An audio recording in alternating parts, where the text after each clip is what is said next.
Aita for kicking a pregnant woman out of her seat. Okay, so this happened a few hours ago, and I've only just calmed down because I hate conflict. Basically, I was doing a long travel day, 5-ish hours, so I booked my train in advance to ensure that I had a reserved seat. When I get on the train, a woman is in my seat, so I politely inform her that I think that's my seat, show her my ticket, and ask her to move. She checks her ticket and just says, "Well, I must have sit in the wrong seat," and puts her head down. I say that it's my seat, and could I please sit in it? At this point, her partner, sitting opposite her, starts speaking at me in what I perceive to be an aggressive tone. He suggests I find another seat, which there are none because it's busy. And I say, "But I booked that seat and there are no other available seats in the carriage." He then raises his voice and says, "Well, someone else is in our seats and that his missus is pregnant."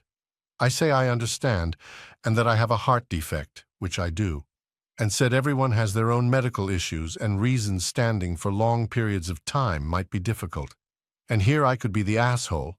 I ask him to not speak to me in an aggressive tone and that I will make a complaint.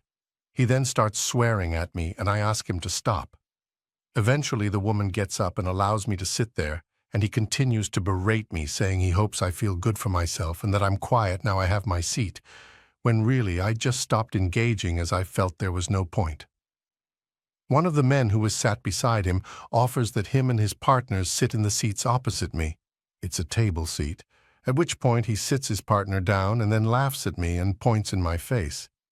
Eventually, when the ticket inspector comes around, they are asked to move her to their assigned seats, and she asks if I'm okay, as another passenger had made a complaint on my behalf. Even so, was I the asshole? Should I have just left them alone as she was pregnant? And did I in any way escalate the situation? Edit. As I don't know how able I'll be to respond to all the comments, thank you sincerely to everyone that has engaged with this post. I've learned a lot about myself and my ability to let anxiety and overthinking get in the way of trusting my decisions. I honestly came into writing this thinking that I escalated the situation, so to have people affirm that it's just standing my ground and that is all right has been really gratifying. It has taught me, however, I have a way to go with standing up for myself and not being such a people pleaser. If I don't get to respond, just know I appreciate your engagement with my post nonetheless, and this has really helped to calm me and give me insight after an incredibly stressful situation.